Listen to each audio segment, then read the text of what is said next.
As Mel Brooks continued to look back on those years, he explained that the hardest part was realizing how slowly the situation changed. Because when trouble arrives all at once, people react quickly, but when it arrives in small pieces, spread across months and years, it quietly becomes part of everyday life. And Mel said that this was exactly what happened within Rob Reiner's household, where concern slowly replaced comfort and caution replaced openness. And yet from the outside, nothing appeared broken, because success, money, and reputation can act like strong walls that hide what is happening inside. And Mel admitted that even he, someone who knew the family intimately, sometimes forgot that emotional danger does not always look dramatic, and that fear often disguises itself as patience, especially in parents who believe that love means staying no matter the cost. Mel recalled several conversations with Rob during this period, conversations that seemed casual at the time, but later felt heavy with meaning, where Rob would talk about responsibility in a tired voice, explaining how difficult it was to balance hope with reality, and how every decision felt like a test of his identity as a father, because to Rob, giving up was not an option, and Mel understood this deeply, because both men came from a generation shaped by hardship, where survival meant holding on even when things became painful, and where abandoning family felt unthinkable. But Mel also began to see that Rob's loyalty had turned into something more dangerous, a belief that endurance alone could fix what needed boundaries. And Mel struggled with this realization because it challenged his own values, values that told him to support rather than confront, to comfort rather than challenge. Mel said that there were moments when Rob seemed afraid to admit how bad things felt, not because he wanted to hide the truth, but because saying it out loud made it real. And once something becomes real, it demands action, and action brings consequences that cannot be undone. And Mel recognized this fear because he had felt it himself many times in life, the fear of opening a door that cannot be closed again. And so he listened instead of pushing, believing that being present was enough. But as time went on, he began to wonder whether presence without honesty was simply another form of distance. One memory stayed with Mel more than most, not because it involved shouting or drama, but because of how quiet it was. A simple afternoon where Rob sat across from him, barely touching his food, staring at nothing, and speaking in half-finished sentences. And Mel remembered feeling a sense of alarm that he could not fully explain, a feeling that something was breaking under the surface, and yet he still did not press, still did not ask the hardest questions. Because he did not want to cross a line he was not sure he had the right to cross. And this uncertainty followed Mel long after that afternoon ended. As Mel reflected, he spoke about how families often confuse help with rescue, believing that stepping in repeatedly will eventually solve the problem, when in reality, it can sometimes remove the natural limits that force change. And Mel said that Rob believed deeply in second chances, third chances, endless chances, because he believed that cutting someone off meant abandoning them. And Mel understood this fear, because abandonment was something their generation associated with cruelty rather than protection. But Mel also admitted that there were moments when he sensed that Rob's efforts were no longer helping, but rather postponing an outcome no one wanted to face. And that realization filled Mel with quiet dread rather than clarity. He described how Rob would sometimes share stories that sounded less like hope and more like exhaustion, Stories about constant tension, about walking carefully around certain conversations, about trying to keep peace rather than build trust. And Mel listened, offering sympathy instead of direction, because direction felt like judgment, and judgment felt like betrayal. Yet later, Mel wondered whether honesty would have been kinder than silence. Because silence allowed everyone to continue pretending that things were manageable when they were not. Mel also spoke about how money complicated everything, not because there was too little of it, but because its presence created the illusion of control, the belief that every problem could be softened, delayed, or reshaped through support.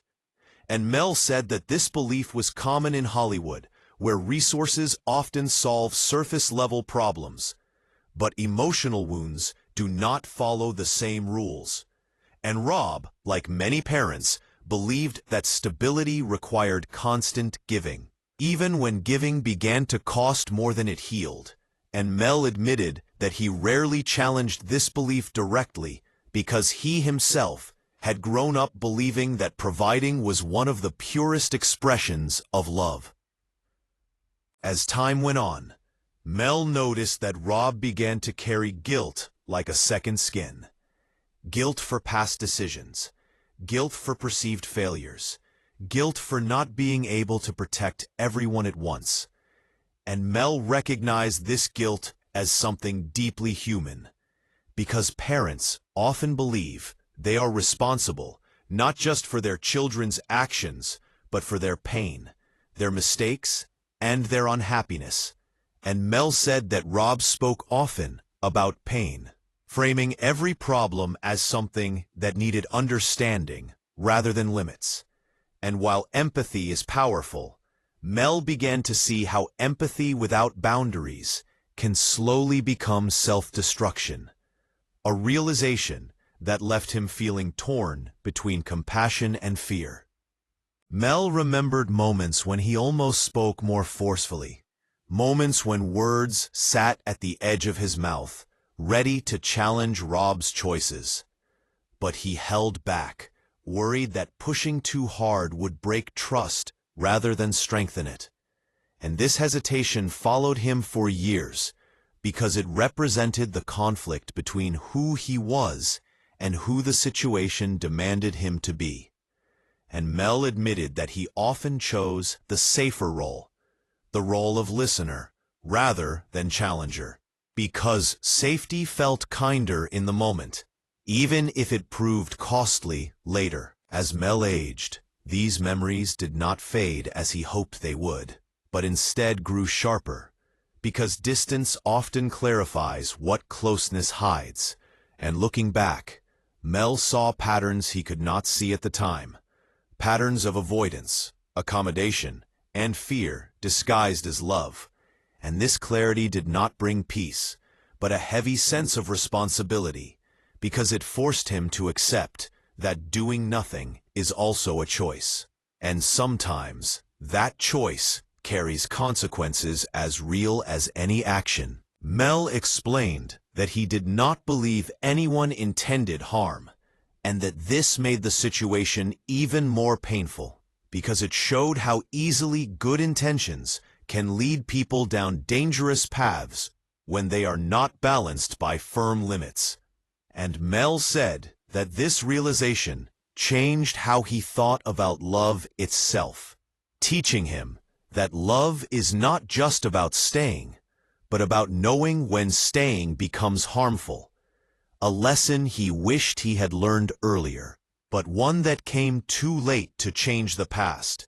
And as he shared these reflections, Mel made it clear that he was not seeking forgiveness or understanding, but simply honesty, because honesty, even when painful, was the only thing left that felt useful, and the only thing that gave meaning to his regret.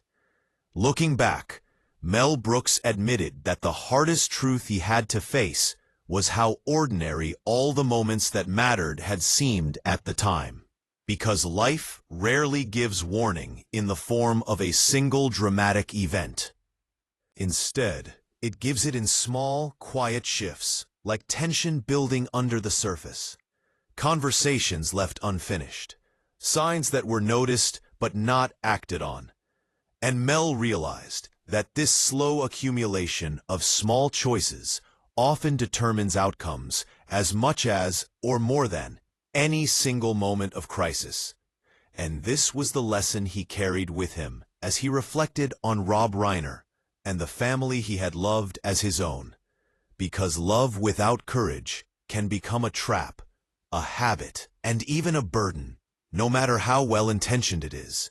And Mel said that in his long life, he had learned to recognize the difference between humor that heals and humor that hides, between kindness that uplifts and kindness that excuses, and between patience that allows growth and patience that allows harm.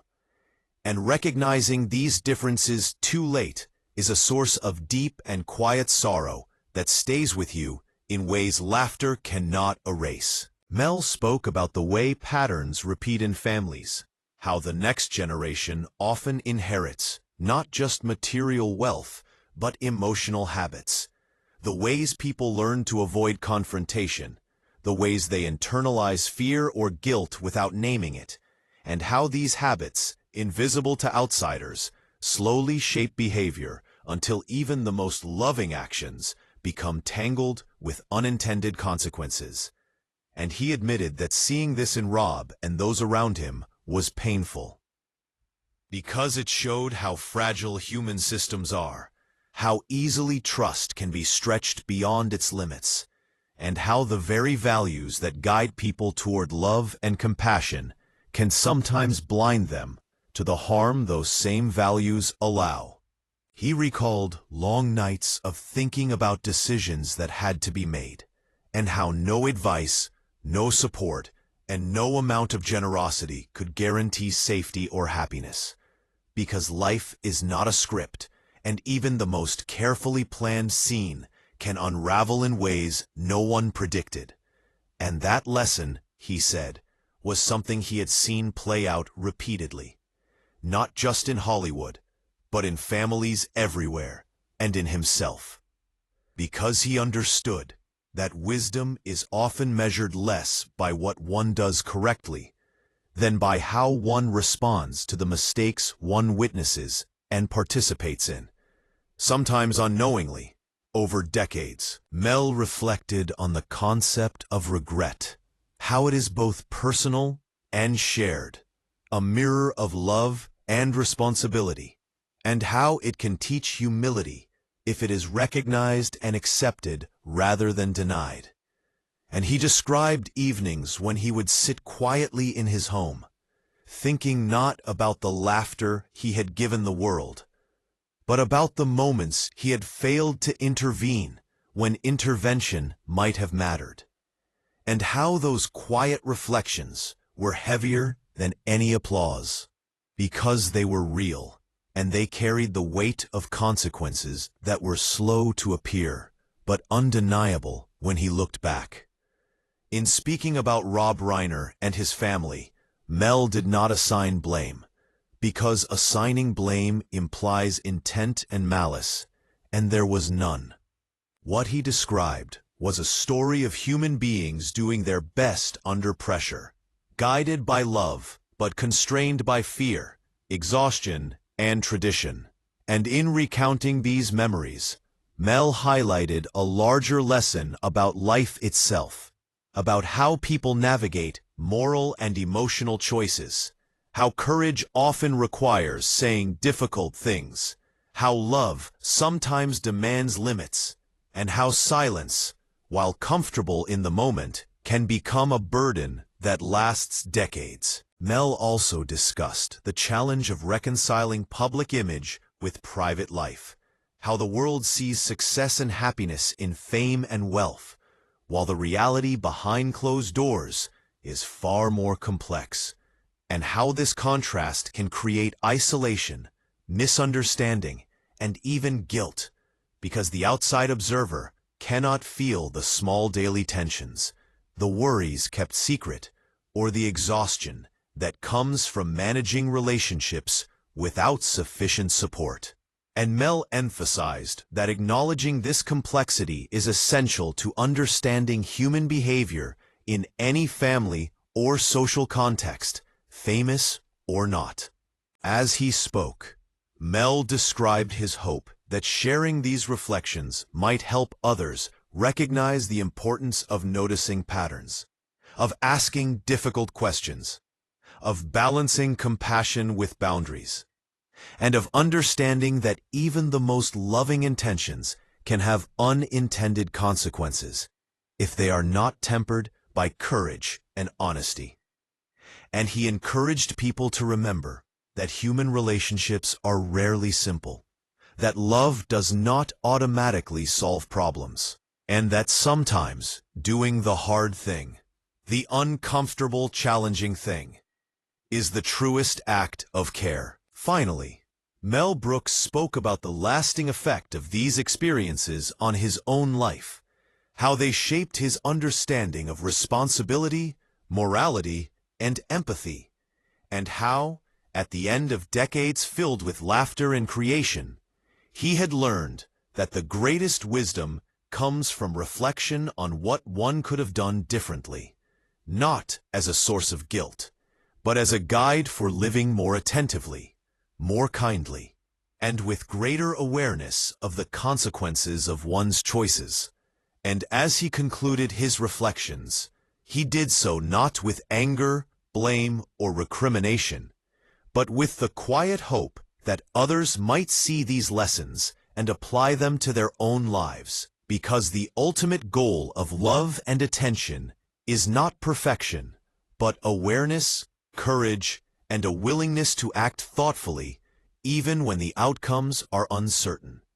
And that is the story Mel Brooks wanted to leave behind. A story not of failure or judgment, but of human complexity, responsibility, and the enduring power of reflection. Lessons that anyone can take to heart, regardless of fame, fortune, or circumstance.